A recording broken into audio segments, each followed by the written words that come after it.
Assalamualaikum warahmatullahi wabarakatuh. Salam ekonomi. Halo anak-anak, bagaimana kabarnya hari ini? Mudah-mudahan kalian selalu dalam keadaan sehat dan juga mematuhi protokol kesehatan ya. Bertemu lagi dengan Ibu Mira Siti Sundari dalam pelajaran ekonomi.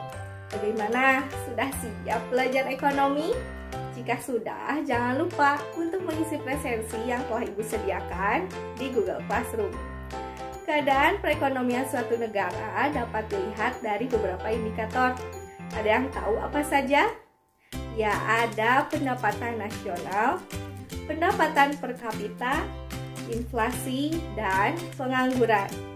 Nah, di awal pertemuan kelas 11 ini, Ibu akan menjelaskan materi mengenai pendapatan nasional. Karena banyak sekali loh manfaat ketika kita mempelajari pendapatan nasional, yaitu untuk mengetahui keadaan serta struktur perekonomian suatu negara. Dan materi yang akan dibahas pada pertemuan kali ini yaitu mengenai pengertian, konsep, manfaat, dan juga komponen-komponen pendapatan nasional. Jadi, kalian diharapkan mampu menjelaskan pengertian pendapatan nasional, mengidentifikasi konsep pendapatan nasional, mendeskripsikan manfaat pendapatan nasional, serta mengidentifikasi komponen-komponen pendapatan nasional. Nah, sebelum kepada materi, sekarang coba kalian nonaktifkan dulu ya notifikasi yang ada di HP kalian agar kalian dapat fokus menerima materi yang akan Ibu sampaikan. Kalian pernah nggak sih mencatat pengeluaran kalian selama 1 hari, 1 bulan, atau bahkan 1 tahun? Kira-kira berapa sih uang yang harus kalian keluarkan selama 1 tahun? Sekarang coba perhatikan gambar berikut ini. Ada yang tahu maksud dari gambar tersebut? Jadi gambar tersebut merupakan ilustrasi kegiatan perdagangan, pertanian, perikanan, dan perkebunan. Semua kegiatan perekonomian, baik yang besar ataupun kecil, akan berpengaruh terhadap pendapatan nasional. Setiap uang yang kalian keluarkan untuk membeli barang dan jasa nantinya akan menjadi pendapatan rumah tangga keluarga atau RTK. Jadi, pendapatan nasional merupakan seluruh pendapatan yang diterima oleh seluruh anggota masyarakat atau rumah tangga keluarga suatu negara dalam satu periode tertentu. Nah, pendapatan nasional juga disebut dengan produksi nasional atau PDB. Bukan, tapi PDB. Bagaimana? Sampai di sini sudah tahu apa itu pendapatan nasional? Jika sudah, kita akan lanjutkan kepada materi yang selanjutnya. Materi yang selanjutnya yaitu ada konsep pendapatan nasional. Yang pertama yaitu GDP atau Gross Domestic Product. Biasa juga disebut dengan PDB atau Produk Domestik Bruto. Nah, PDB merupakan total nilai produksi barang dan jasa suatu negara yang dihasilkan oleh unit-unit produksi selama 1 tahun. Termasuk yang dihasilkan oleh perusahaan asing di negara tersebut. Contohnya yaitu perusahaan A asal Korea Selatan yang membuka cabang di Indonesia. Nah, hasilnya ikut dihitung di dalam GDP ya. Jadi rumusnya GDP sama dengan pendapatan warga negara Indonesia di dalam negeri dikurangi dengan pendapatan warga negara asing di dalam negeri.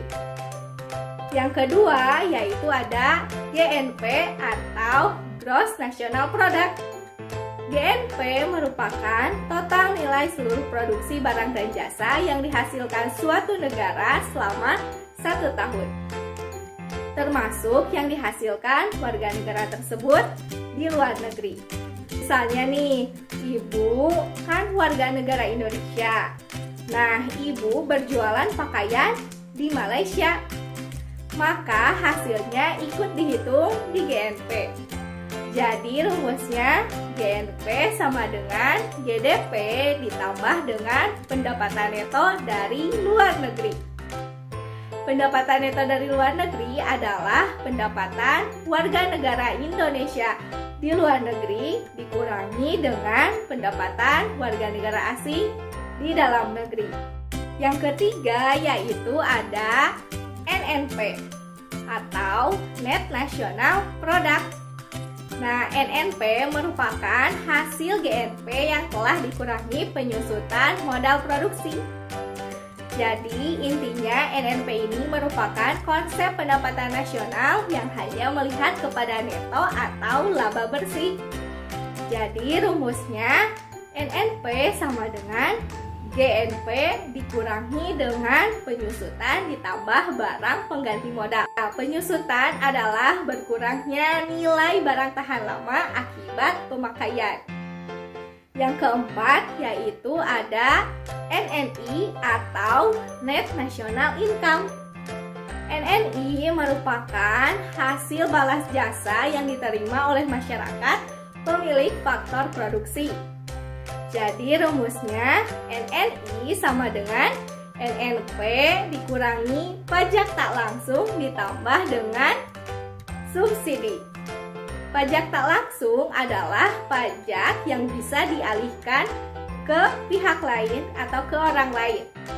Contohnya yaitu pajak pertambahan nilai. Nah, ketika kalian membeli makan atau membeli pulsa, bisa saja kan yang membayarnya itu berbeda.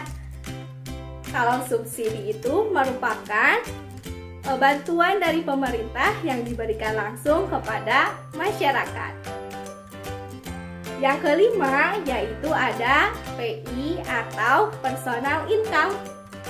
Nah, PI merupakan pendapatan yang benar-benar diterima oleh masyarakat, tetapi harus dikurangi dengan iuran, pajak perseroan, laba ditahan, dan juga ditambah dengan transfer payment.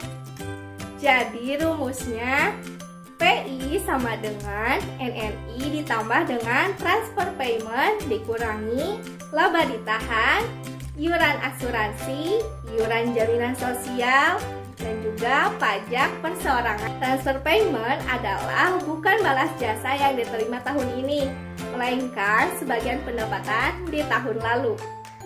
Sedangkan laba ditahan adalah laba yang tidak diberikan kepada pemilik modal. Asuransi adalah pungutan yang dilakukan untuk membayar kerugian. Jaminan sosial itu bisa berupa jaminan kesehatan, jaminan hari tua, kematian, dan pensiun. Dan yang terakhir ada pajak perseroan, merupakan pajak yang dibayarkan oleh perusahaan kepada pihak tertentu. Nah, dan yang keenam dari konsep pendapatan nasional yaitu ada DI atau Disposable Income. DI merupakan pendapatan yang diterima oleh masyarakat yang siap untuk dibelanjakan barang dan jasa, dan juga tabungan yang siap untuk diinvestasikan. Jadi rumusnya DI sama dengan PI dikurangi dengan pajak langsung. Pajak langsung adalah pajak yang tidak bisa dibebankan kepada orang lain. Contohnya seperti pajak kendaraan, pajak penghasilan, dan pajak bumi bangunan. Jadi siapa saja yang memilikinya, maka ia berhak membayarnya. Bagaimana? Sampai di sini sudah paham tentang konsep pendapatan nasional? Ibu tekankan sekali lagi ya, ada 6 konsep pendapatan nasional, yaitu ada GDP, GNP, NNP, NNI, PI, dan DI. Jika sudah, kita lanjutkan kepada materi yang selanjutnya. Materi yang selanjutnya yaitu tentang manfaat pendapatan nasional. Yang pertama yaitu menilai perekonomian suatu negara dari tahun ke tahun. Nah, kan pendapatan nasional dihitung setiap tahun. Jadi, kita dapat mengetahui maju mundurnya perekonomian suatu negara. Dan juga kita dapat mengetahui struktur perekonomian tersebut apakah agraris atau industri. Yang kedua yaitu mengetahui kemajuan suatu negara dalam mencapai kemakmuran. Pendapatan nasional dapat menjadi tolak ukur suatu negara dalam mencapai kesuksesan dan kemakmuran. Yang ketiga yaitu membandingkan perekonomian antar negara atau antar daerah.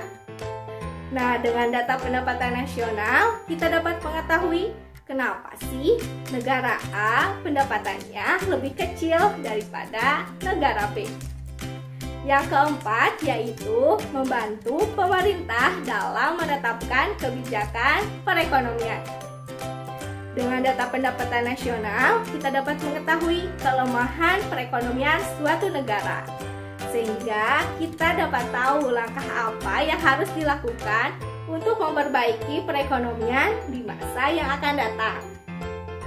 Nah, bagaimana sampai di sini? Sudah paham tentang manfaat pendapatan nasional? Jika sudah, kita lanjutkan kepada materi yang selanjutnya. Dan materi yang terakhir yaitu mengenai komponen-komponen pendapatan nasional. Yang pertama yaitu ada komponen pendapatan nasional berdasarkan pendekatan pendapatan. Nah, pendekatan ini merupakan seluruh pendapatan yang diterima masyarakat pemilik faktor produksi suatu negara selama satu periode tertentu. Di antaranya ada kompensasi untuk pekerja berupa gaji dan upah, lalu ada keuntungan perusahaan, pendapatan usaha, pendapatan sewa, dan bunga neto, yaitu bunga yang harus dibayarkan perusahaan kepada pihak tertentu. Yang kedua yaitu komponen pendapatan nasional berdasarkan pendekatan pengeluaran. Nah, komponen pendekatan ini menghitung seluruh pengeluaran yang dilakukan oleh pelaku ekonomi baik di dalam maupun di luar. Di antaranya ada pengeluaran konsumsi rumah tangga. Nah, pengeluaran ini merupakan total seluruh pengeluaran yang dikeluarkan oleh rumah tangga. Lalu ada pengeluaran investasi. Merupakan pengeluaran untuk membeli barang dan jasa untuk memproduksi barang dan jasa. Lalu ada pengeluaran pemerintah untuk membeli barang dan jasa. Lalu ada tabungan dan ekspor neto. Merupakan nilai ekspor yang dikurangi dengan nilai impor. Bagaimana? Sudah paham tentang komponen pendapatan nasional? Jadi ada dua pendekatan ya, ada pendekatan pendapatan dan pendekatan pengeluaran. Bagaimana? Sampai di sini sudah paham mengenai materi, pengertian, konsep, manfaat, dan juga komponen-komponen pendapatan nasional? Ibu berharap kalian dapat memahaminya ya. Jika ada materi yang tidak dimengerti, kalian boleh tanyakan langsung di Zoom meeting setelah video pembelajaran ini berakhir. Dan untuk mengukur kemampuan kalian memahami materi hari ini, Ibu telah sediakan tugas di Google Classroom. Jangan lupa untuk dikerjakan dan dikumpulkan sesuai dengan tenggat waktu yang telah ditentukan. Dan untuk materi di pertemuan yang akan datang, kita akan belajar mengenai metode perhitungan pendapatan nasional. Jangan lupa untuk dibaca terlebih dahulu ya. Sekian materi pendapatan nasional yang dapat Ibu sampaikan hari ini. Kita tutup pembelajaran hari ini dengan bacaan hamdalah. Alhamdulillahirabbil alamin. Wassalamualaikum warahmatullahi wabarakatuh. Sampai jumpa di minggu yang akan datang.